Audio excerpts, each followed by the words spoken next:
ஒரு மன்ன அடற்கு கேழல் மறுப்போட்டு மணி வைர கோவை தோன்றும் மனம் மலிந்த நடம் தோன்றும் மணியார் வைகை திருக்கோட்டி நின்றதோர் திறமும் தோன்றும் செக்கர்வான் ஒளிமிக்கு திகழ்ந்த ஜோதி பொறுப்போட்டி நின்ற தின்புயமும் தோன்றும் பொழுதிகளும் பூவனத்து எம்புனிதனார்கே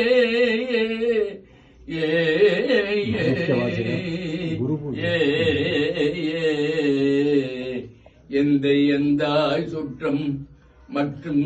எல்லாம் என்னுடைய பந்த மறுத்து என்னை ஆண்டு கொண்ட